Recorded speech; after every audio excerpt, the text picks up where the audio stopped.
that we have available. I was just trying to think about some school districts that need to do some basic work, but what you just said paints a picture that's probably more dramatic than what can happen just by shifting dollars from one fund to another. I think you're making the case that I believe Assemblymember Chavez is making. We need a major bond, and we need it now, and we need to tie in concerns about electricity savings as part of the conversation. Thank you. Thank you, Mr. Thurman. Mr. McCarty. Thank you. Not a question, but maybe a comment for you, Chair, and the committee. And certainly this is a good overview and a 101 on facilities. And I know we have to hear it next, of course, from the governor's proposal, which is a big discussion, and the public as well. But just as a gist, we're talking about the potential of a bond, and the focus here is K-12. I just wanted to also suggest that we also remember the other ends. When you think about the bond, sometimes it can go from P all the way through 16. And so I thought that maybe we're talking about some other kind of segments with the career tech and the charter. So there are preschool needs. And I know in the past, when there was a debate as far as a potential bond, there was a discussion as far as putting some money set aside for preschool, especially as we expand the state preschool program. We now reach where we were years ago. So if we do expansion, there will be some facility needs out there. And certainly there are higher education needs as well. So just maybe as we go forward and we look on the needs, we can include those two segments at the end as well as far as the discussion. Thank you. Great. Thank you, Mr. McCarty. Just one follow-up question. You mentioned quickly the State Allocation Board had a subcommittee that had a number of recommendations. Yes, that's correct. The Program Review Subcommittee. Are those formalized? Are those Yes. on a piece of paper? Could I see those? We can get you a copy. They're on the web, and we'll get you. Oh, they are? Okay. And those are recommendations. Should a new bond go forward? Is that the idea? Mm-hmm. Great. Thank you. And I would appreciate seeing those. So thank you. And thank you for your presentation today. Very good job.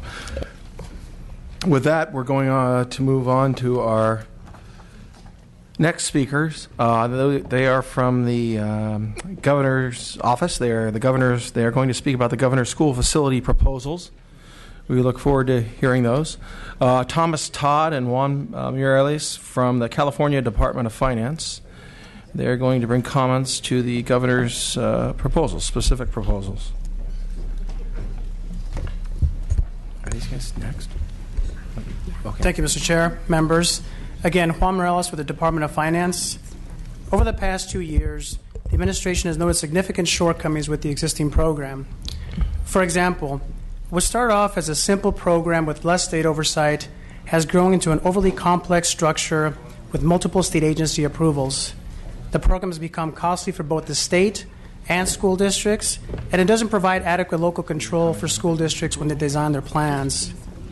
Also, the first in, first out system creates a disadvantage for small school districts that have no dedicated staff or resources to be able to navigate through the multi-state agency approval process. And lastly, the administration has also raised concerns with the continued reliance on debt issuance as a financing mechanism for this program. K-12 school bonds cost the general fund over $2 billion a year in debt service. At this level, it will take approximately 3 decades to pay off the existing debt. Continuing to pass bond after bond at some point will crowd out the ability to fund other competing education and non-education priorities and needs through the general fund. Since the inception of the program in 1998, the state has also experienced an unprecedented level of state debt issuance for school facilities. As previously mentioned, a total of $35 billion has been approved in general obligation bonds for the state assistance towards school facilities. Now, at the same time, Proposition 39, passed by the voters in 2000, significantly increased the district's local ability to fund facilities. Proposition 39 reduced the local bond vote threshold to 55% and has allowed local school bonds to pass upward of 80% of the time. In order to begin addressing these concerns, the governor's budget presents guiding principles to shape a new program. The administration recommends that financial support for a future program move away from debt issuance and should instead be limited to supporting facilities investment for schools with the greatest need. Governor's budget recommends that the state funding should be targeted to districts with the lowest per-student assessed value. Prioritizing state funding to low-wealth districts will ensure that all districts have similar access to funding for school facilities. The governor's budget also recommends that funding should be prioritized to health and safety projects, as well as projects that relieve severe overcrowding. Once eligible projects are identified, then the state share of the project cost should be based on a sliding scale that takes into account the local capacity to finance projects. Given that the limited funding would be targeted to districts most in need, the governor's budget recommends exploring a number of tools to help school districts fund their facility needs at the local level. First, the governor's budget recommends expanding the local school district's funding capacity by raising the tax rate levy caps and the caps on local bonded indebtedness for Proposition 39 bonds. Under the current law, Proposition 39 bonds are subject to a tax limitation of no more than $30 per $100,000 of assessed value for non-unified districts, or $60 per $100,000 of assessed value for unified districts. School districts also cannot issue debt in excess of 1.25% of the total assessed value for non-unified, or 2.5% of the total assessed value for unified districts. In order to provide greater access to local financing, consideration should be given to increasing these caps at a minimum by the rate of inflation since 2000. In addition to general obligation bonds, the governing board of school districts may currently levy developer fees to help cover the cost for new construction of school facilities due to housing developments within their district. There are three categories that determine the amount of fees the districts can levy, which ranges from a fraction of the project cost all the way up to 100% of the project cost. A new program should develop one developer fee and cap the amount of fees that can be levied for specific projects at a level between level 2 and level 3, or approximately 75% of the project cost. The governor's budget also recommends expanding the allowable use of restricted maintenance funding. Beginning in July of this year, school districts will once again be required to deposit 3% of the total expenditures from its general fund for the maintenance of the facilities. These are for projects that have received funding under the current program. Now, rather than requiring that these funds be used solely for routine maintenance, school districts should also have the ability to use these funds for modernization or new construction if they determine that that would be a better use of the funding. The administration is also proposing to provide additional tools for charter schools to meet their facility needs. The governor's budget is proposing to augment the existing charter school facility grant program, which provides funding to charter schools to assist in paying for rent and lease expenditures. The governor's budget recommends permanently lowering the free and reduced price meal requirement from 70% down to 50%, which also serves as a concentration grant threshold under the local control funding formula. The administration is prepared to engage with the legislature and education stakeholders in the coming months to design a program guided with these principles and recommendations in mind. As you heard, funding is virtually exhausted, so now is a time for reform, and the administration believes that a new program can be designed in a way that meets California school facilities needs, but in a fiscally responsible way to protect our state's future financial well-being as well. With that, I'd be happy to answer more questions. Great, thank you. And I appreciate the opportunity to hear the proposal. And I think we're now going to hear from Thomas Todd. Is that correct? Thomas Todd, Finance. I'm here to help answer any questions that you may have as well. Got it. Absolutely. Sorry, I did not know that. I relish the backup role today. Yes. Okay, great. Thank you. Thank you for being backup. Yes. Do you know when we will see trailer bill language associated with the governor's proposal? We will not have trailer bill language for this proposal. We just have the concepts to continue the discussion and develop a new program. Mm-hmm. My concern is that this proposal leaves a lot of school districts out there, and essentially they're on their own in providing future school facilities and modernization thereof. Is that perception correct? We believe that there's a lot of capacity at the local level. And again, part of the proposal is to enhance those tools that they currently have to be able to finance facilities at the local level. In cases where schools can't do it on their own, then the state would come in and contribute to help them fund school facilities. Mm-hmm. So how do you define when a school can't? Is it that they won't pass a bond, a local bond, or is it that their valuation? Walk me through that concept. So the concept is taking a look at the low wealth determination, which means we take a look at the per student assessed value, and we target the ones with the lowest per student assessed value in the state and target state funding for those school districts. Okay, thank you. I think this proposal still leaves me scratching my head a bit, but thank you. Mr. Chavez. So the matching fund model that we've used before is no longer being supported by Department of Finance? We're proposing that a new program be developed. Yes. Okay, so the answer is No. yeah, okay. We're not doing the matching fund model. And hearing your discussion and doing the reading before I came here, I was looking at trying to figure out. I share the same concerns the chair has. To me, it seems like a fireman mentality. You know, you're going to run to the fire when the fire's burning. Is there anything else? Any other concepts you have, or are there any models done in other states, or you got anything else besides this? Can I have not choice A, choice B, but I take C or D?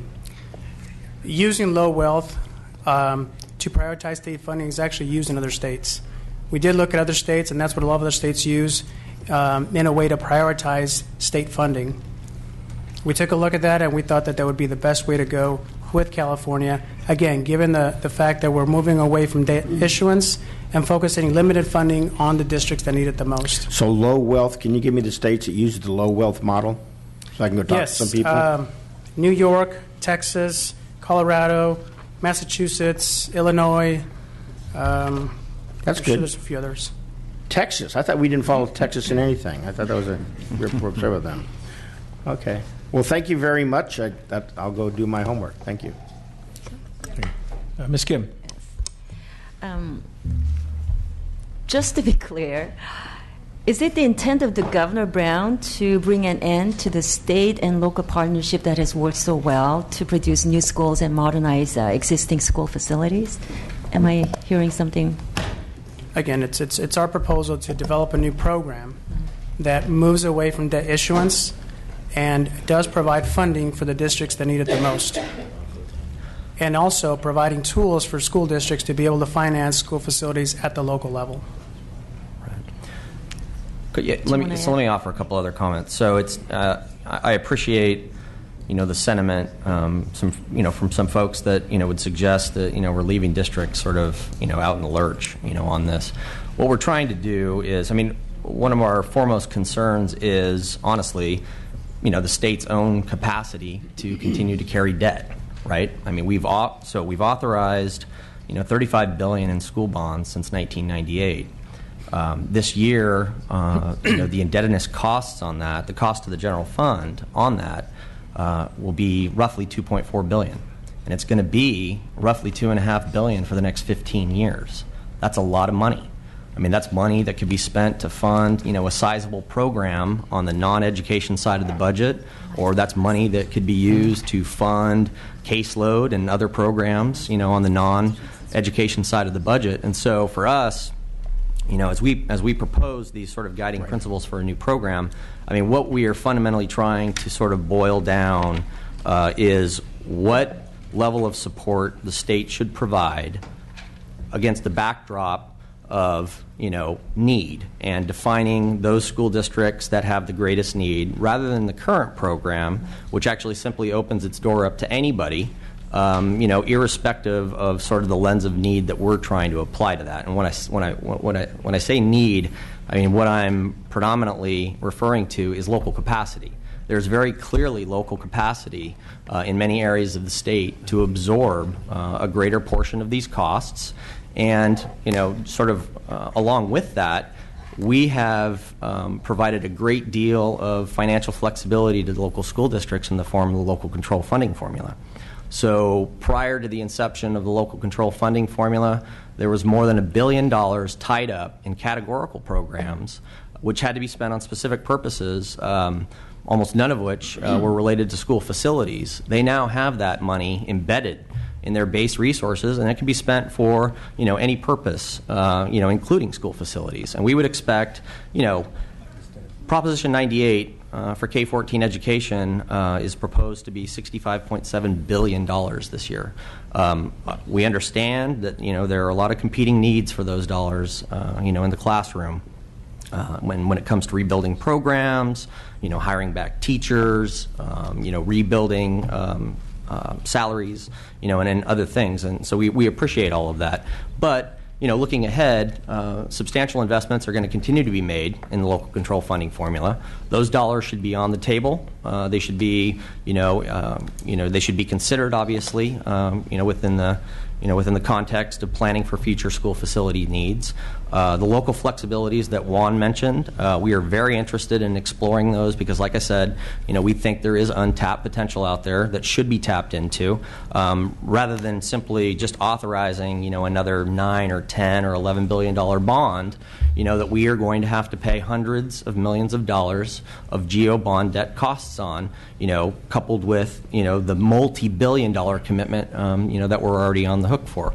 And so, I understand, I guess, how it may appear that we're sort of leaving, districts hanging in this respect. But we think there's a lot of potential there to tap into things at the local level. We should consider, obviously, what investments we're making within Proposition 98.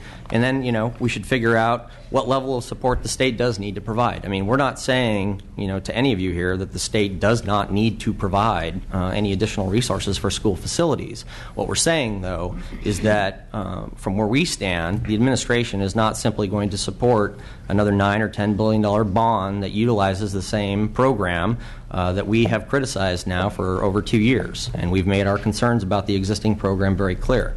There are fundamental flaws in that program, that need to be addressed. I mean, that's not the way that we would want to allocate future school facilities funding, particularly if we come, to some sort of resolution on a pay-as-you-go program. And so, with that, I'd be happy to answer, any follow-up questions that you have. Thank you. Mr. Thurman.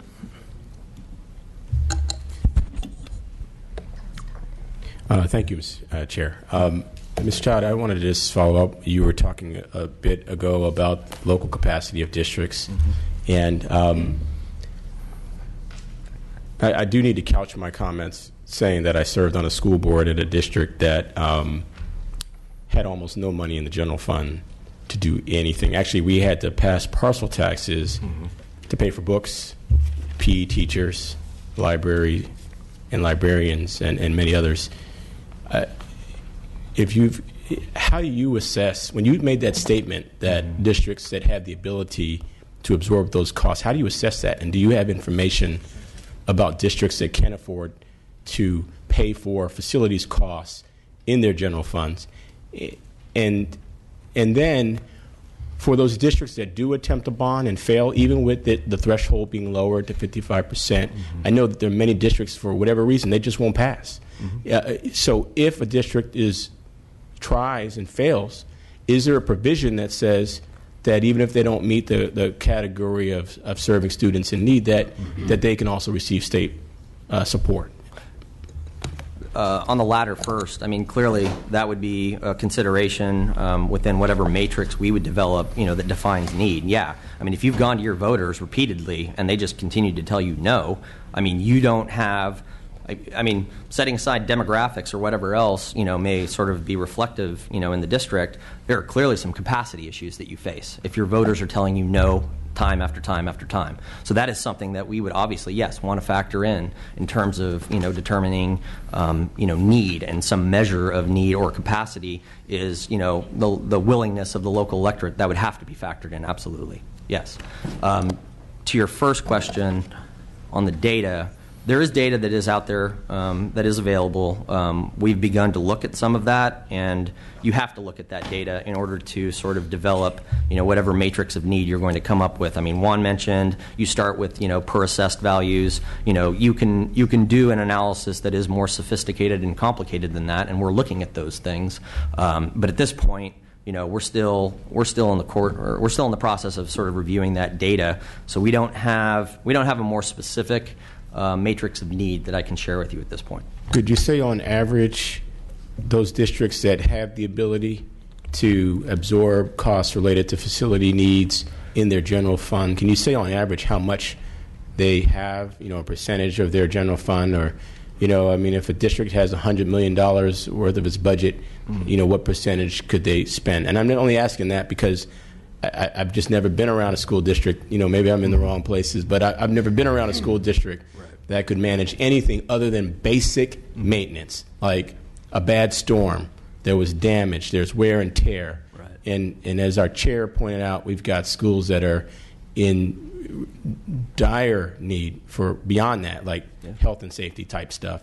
So do you have that data, and if you can, give us an example? I don't have that data. Would you bring that back for us? Well, I mean, we could certainly take a look at that. I don't know if we can produce that data. I mean, one of the things that's embedded in your question about how much local districts can or are willing to spend of their general fund resources are local decisions and priorities, right? I mean, I can't tell a school district how much of their general fund they should be setting aside or devoting to a particular school facilities project. So the question then becomes, well, what is their capacity? And so, we have not analyzed, the general fund budget, for all 1,000 school districts, up and down the state. We haven't done that. I mean, that would obviously take a lot of work to do that. So what we're trying to do is get at a matrix of need, from other sort of measurables that would not include necessarily, making sort of judgments, about how much capacity somebody has within just their general fund budget. I mean, that's a difficult analysis to do. I mean, it's something obviously to look at. There's no doubt about it, because what you say, I mean, it's absolutely correct. There are a lot of folks that are just tapped out, and we get that. So, I mean, and so for us, I mean, this is the struggle, right? I mean, this is the conundrum that we're facing is, what is the level of state support that needs to be provided to help the very people that you talk about, those kinds of districts, right? I mean, and so that's what we're attempting to try to sort of resolve here. Great, thank you. And in the interest of time, I'm going to ask that Mr. Paul Jessup come forward along with Martha Alvarez, and if you gentlemen could stay there, I just have one follow-up question with some of the comments. Mm-hmm. With regard to the funding for this new program, would it fall inside Prop 98, outside Prop 98? We are open to sort of exploring, all solutions. When it comes to funding inside of 98, I mean, I've already made the point that, funds from the local control funding formula and things that are already allocated within 98, I mean, there is precedent, obviously, for districts using their discretionary general purpose funds to fund school facilities. They do. Mm-hmm. And we would continue to expect that they would use resources within 98 to do that. There are challenges, obviously. One thing that Juan didn't mention to you is that in developing these principles, I mean, before we came out with these in the governor's budget, we met with education stakeholder groups in the fall to query them, get their perspectives on, what a new school facility program could look like. And the views were very divergent. I mean, there were some people that said, do not put this in Proposition 98. Proposition 98, right now is, it's not adequate to fund sort of core operational needs outside of school facilities. And if you put that inside of 98, you're going to crowd out our ability to fund other sort of core instructional priorities, and programs. And so we appreciate that. But, Prop 98 resources, in the form of LCFF predominantly, I think have to be considered ultimately in whatever level of, state funding we decide, is necessary. Now, when it comes to outside of 98, there's really not a lot of room outside of 98 right now, but we are absolutely willing to engage in a dialogue with all of you to explore options, outside of 98 as well, to actually fund something that would be sort of a pay-as-you-go program. There are obviously going to be trade-offs, as you know. I mean, there are significant costs in corrections and healthcare and, in other areas. And so carving out any money from this, absent a significant, increase in revenues, creates trade-offs. And so we'll have to have a discussion about that. Thank you. And Ms. Weber had a question, I believe. A couple of things, just very briefly. First of all, I appreciate your report, and I'm glad you haven't arrived at any firm conclusion on it, because obviously there are a lot of things that have to be discussed concerning it. San Diego was never, when I was on the school board, never able to qualify for the building program. And so we had passed several successful bonds, billions of dollars. We built a lot of schools in San Diego on our own money and our own dime. And it wasn't easy, but it was done. One of the challenges we faced was the definition of need in terms of what school districts need facilities, especially when you have large districts like San Diego or LA or the Bay Area, wherever, where students move about. And so it looks like you have a lot of facilities, but you have them in the wrong neighborhoods. And so if you look at the square footage of the facility and the number of rooms and classrooms you have, it looks like you're adequate. But yet, the population has shifted from so that they're very much south and not north or whatever it may be. And so you have these tremendously overcrowded schools and then these almost empty schools. And there was never any consideration for that. Is your new program looking at anything that might respond to some of those needs, even if it talked about people divesting resources in areas where they didn't, where folks weren't before? But that was one of our major challenges we had, was that kids were in the wrong place. And so it looked like we had a lot of facilities, but we really didn't because of that. The other thing is that you're dumping a lot on an LCFF, and yet you haven't taken anything off LCFF because, schools are told they have to maintain effort. So only thing we've done with local control funding formula is taken what probably would have come anyway in terms of same money and just took away the categoricals, put it all in one pot and say, do the same stuff you've done before, but you have the flexibility to define how much of each one you will use to do it. Now, contained in those resources in the past has never been the building of schools. So that the issue of still having to respond to kids in need, still having to respond to language, all these other kinds of issues that are there in the academic environment, as well as social service issues, you name it, that were in the categoricals now are just basically located in LCFF. So it's kind of strange, as if we almost changed the game, because now it's not just about maintenance of effort, it's the maintenance of effort and building of schools, which is not what most schools thought they were buying into when LCFF came into existence. And it was designed to allow them the flexibility to begin to work on closing the achievement gap without having to strictly put a certain percentage of money in each one of those categoricals. But the needs of the children in those categoricals still had to be met. And so it's kind of a bait and switch kind of situation going on with regards to schools in terms of expectations there. So it would be interesting to see that. You've also, even though we say we don't want to talk about how people use their money, we have limited the ability of schools to have reserves beyond a certain amount. And that, I know, is a major concern in a lot of schools. So that even though we're saying you can do what you want with your money, you can save money and start building things, but there's a limit to the reserves, and that has become really a bone of contention with a number of members about schools if they're going to have to take up some major challenges and long-term projects.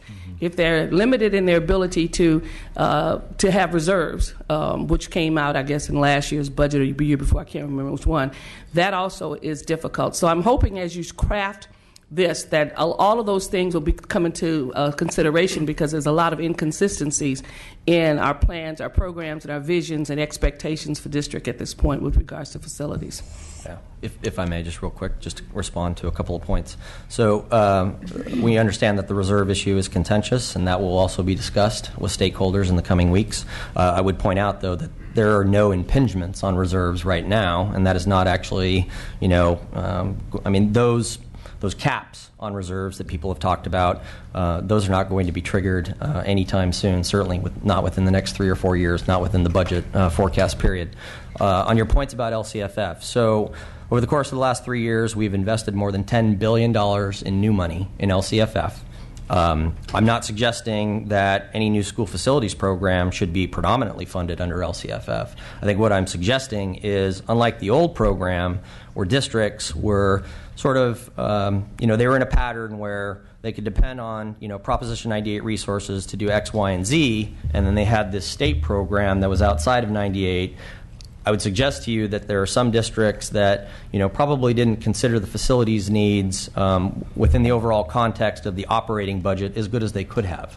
And so we're trying to encourage, obviously, a little more of that to occur. So I don't want to suggest that, LCFF should be picking up, the predominance of the tab for this. I'm not. And when it comes to the categoricals, like I said, they were, the categoricals that were rolled into the formula were worth more than $1 billion. My only point on the categoricals would be, I don't think we should understate the value of the flexibility that comes with allowing folks to spend on a statewide basis, more than $1 billion in a free and flexible manner. There are a lot of efficiencies and savings that were created by lumping in 40-plus categorical programs into that formula. So, but all points that you made, absolutely appropriate, and we will take those under consideration, absolutely.